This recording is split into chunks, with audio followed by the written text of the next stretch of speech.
Salut les furieux! Eh bien, je suis très content de vous retrouver aujourd'hui pour une nouvelle vidéo. Une vidéo où aujourd'hui on va parler hélico.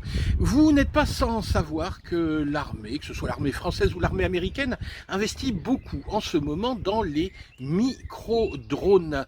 Et ils ont pris le biais de passer par un drone de type hélicoptère. Et bien nous sur la chaîne aussi, on va investir dans la technologie de l'armée avec le E-Shine E110, regardez, vous le reconnaissez, c'est le sosie du Black Hornet 3 qui lui coûte quand même 40 000 euros pièce. Là, vous allez voir, on n'est quand même pas du tout dans la même gamme. Alors, on va essayer de découvrir ce petit appareil qui sera là surtout pour s'amuser. On va le déballer, on va regarder ce qu'il y a dedans et surtout, on va aller le faire voler. Allez, c'est parti! On est des espions. Alors, avant d'aller faire voler notre petit engin espion, on va découvrir un petit peu la machine. Tout d'abord, sa taille qui est très semblable à l'original. On est sur 23 cm de long pour 7 cm de haut. Vous voyez, c'est vraiment un petit modèle. La batterie, je vous l'avais montré, est en dessous. C'est une batterie propriétaire. Alors, on va essayer de regarder un petit peu. Elle est en 3,7 volts, 580 milliampères. Avec ça, vous pourrez voler 10 minutes, un quart d'heure, sans problème. Donc, le principe est tout simple. On l'enclenche, on la glisse. Voilà, il n'y a rien d'autre à faire. La caméra qui est à l'avant n'est pas orientable avec la radio. Elle est juste un petit peu orientable vers le haut. Pourquoi l'orienter vers le haut? Tout simplement parce que quand vous allez voler, hop, l'hélico sera incliné vers l'avant. Donc si vraiment vous voulez filmer en avançant, vous faites ça. Si vous voulez juste faire des petits panoramas, vous la laissez comme ça à l'horizontale. L'allumage, lui, est assez simple. On va faire un appui long, tac, là-dessus. Et là, on voit que l'appareil est prêt à être appairé. On voit le niveau de batterie ici. Je ne sais pas si vous arrivez à le voir. Ici, je suis à la moitié parce que j'ai déjà volé avec cette batterie. Pour appairer l'appareil, on va donc allumer la radio. Et là, vous voyez, on a un clignotement rapide. On va faire haut, bas. Et voilà, tac. De nouveau, les petites LED ici sont fixes. L'appareil est prêt à voler. Pour décoller, on le verra tout à l'heure, on va appuyer sur ce bouton ici. Évidemment, je vais pas y toucher, je vais pas le faire décoller juste face à moi. Qu'est-ce qu'on a alors sur cette radio? On a tout d'abord donc le décollage. On a ici les vitesses. Donc sur la gauche, vitesse 1, vitesse 2 et vitesse 3. C'est à vous de décider. Moi, je vole en vitesse 2, c'est pas mal. Et ensuite, on a les deux sticks. Alors, ces deux sticks sont assez classiques. Ici, sur ce stick de droite, alors, on voit que ça va faire bouger ici la tête de rotor. Alors, ça va tout simplement envoyer l'hélico vers l'avant ou vers l'arrière. Donc en se penchant, on va avancer ou on va reculer. Même chose ici, si je vais à droite ou à gauche, tac, voilà. Ça va être la translation, l'hélico va se pencher à droite ou à gauche. Ensuite, sur le stick de gauche, si je vais à droite ou à gauche, ici ça se déclenche pas parce que je n'ai pas décollé. C'est l'anticouple, c'est-à-dire qu'ici, l'appareil va faire comme une toupie, tourner sur lui-même, comme ça, à gauche ou à droite. Le dernier stick, ici, c'est pour monter ou descendre. Normalement, on va voir si ça marche après en vol, si je ne touche à rien, l'appareil reste à peu près à sa place. Ce qui n'est pas du tout le cas des hélicoptères en temps normal. Donc vous voyez une radio très simple à utiliser. Moi, ce que je regrette un petit peu, c'est qu'on ne puisse pas décoller, voilà, juste en mettant les gaz. On est obligé de faire un décollage automatique, ce qui va vous emmener, l'appareil à peu près, on va dire à 70 cm au-dessus de son point de décollage. Donc faire attention évidemment hein, si comme moi ici vous êtes sous une tonnelle, à pas aller taper le plafond, aller taper autre chose. Que dire d'autre sur ce petit appareil? Bah, n'hésitez pas, hein, comme je vous le disais dans l'intro et dans le déballage, à prendre plusieurs batteries, parce que ce sont des batteries propriétaires.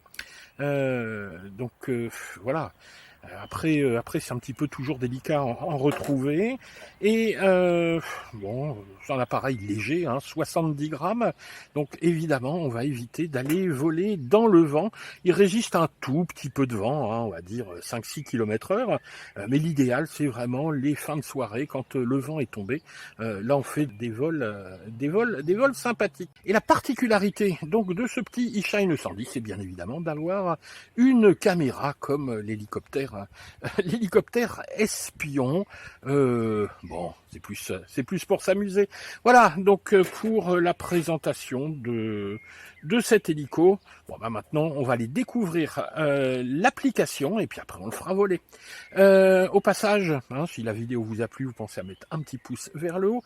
Pensez à vous abonner. Et puis voilà, hein, si la vidéo vous a plu, vous nous mettez un petit commentaire sympa, vous venez nous faire un petit coucou, on est toujours content de ça. Allez, on va aller le faire voler maintenant. Ciao les gars!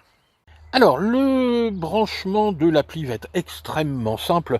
C'est exactement le même système que sur les drones. On va commencer dans un premier temps par se connecter sur... voilà, hop, ici, Sentry 720p. Voilà, donc là je suis connecté. Ensuite, une fois qu'on est le Wi-Fi bien connecté, on va lancer l'appli. Hop, alors là je me retourne, start, et voilà. Vous voyez ici, donc là je filme. Alors attendez, on va essayer de filmer Pépette. Pépette, vous la connaissez pas encore, hein, c'est mon second chat. Elle, c'est la duchesse, c'est la princesse. Hein. Voilà, c'est la copine de Pompon. Voilà, donc, vous voyez, c'est assez simple. Donc, on va trouver ici toutes les fonctions. Donc, vous voyez en haut à gauche, ici, hop, voilà, la photo. Ici, tac, là, je me mets tout simplement à filmer. Donc là, j'arrête et ensuite, je vais retrouver tout ça dans mon dossier. Donc, je vais avoir ici les photos et je vais avoir ici, hop, les films. Donc, vous voyez, c'est vraiment l'appli de base. Allez, on est parti pour voler avec notre eShine E110. On va d'abord le préparer au vol, voilà, en calibrant le gyro, les sticks en bas à gauche, ça clignote, ça s'arrête, il est prêt à voler. On n'a plus qu'à appuyer sur le petit bouton en haut à droite et zou, décollage automatique. Voilà. Ça décolle vraiment tout seul. Alors la première chose qu'on va faire, on va essayer de tester un petit peu la stabilité de l'engin. Est-ce qu'il est capable de se repérer par rapport au sol avec son petit capteur optique? Donc je vais le placer pas trop loin de moi et je vais essayer de lâcher les sticks et de voir, voilà, si ça ne bouge pas trop. Bon, ça bouge un peu, hein, c'est pas un Mavic, mais honnêtement, c'est vraiment pas mal. Hein, il est sur un cercle de 2-3 mètres, donc si vous avez un peu de place, il est relativement stable. Vous voyez, je ne touche strictement à rien. Allez, on va le tester un petit peu en promenade.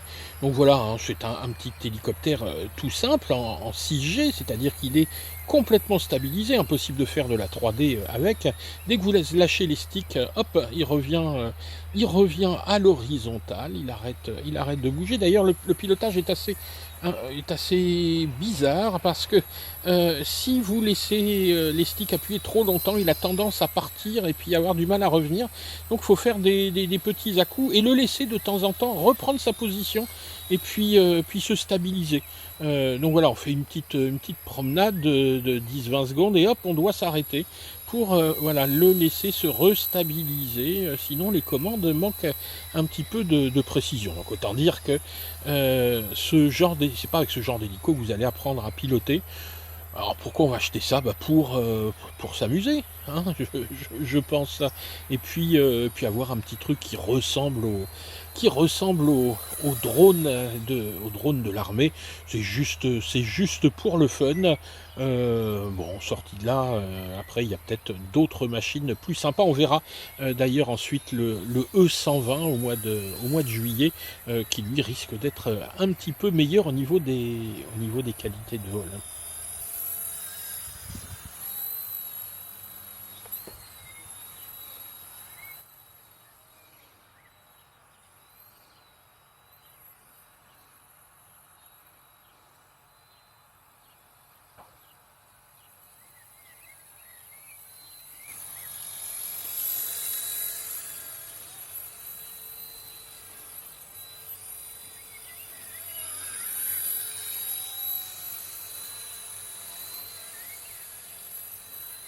Voilà, on va maintenant tester la petite caméra embarquée décollage. Ouh là là, ça bascule, ça gigote dans tous les sens. C'est super stabilisé, hein, c'est une stabilisation avec vos yeux, hein, ou avec votre cerveau. Voilà, bon, quand on arrête de gigoter, ça va à peu près. Mais bon, autant dire que voilà, c'est une caméra jouée. On est beaucoup sur le jouet avec cet appareil. Hein, c'est pas du tout, on n'est pas dans le modélisme ni dans l'apprentissage. Donc là, c'est pareil. Il y a une petite caméra embarquée. Elle a le mérite d'y être, hein. Ça peut amuser les enfants. On est vraiment à destination quand même d'un public qui est... bon, voilà, hein, c'est de jeunes ados, hein, 12, 13, 14 ans. C'est pas mal pour s'amuser à faire ça. Peut-être pour aller faire des images de la voisine qui est en train de bronzer à côté. Bon, non, non, vous faites surtout pas ça, hein, c'est interdit.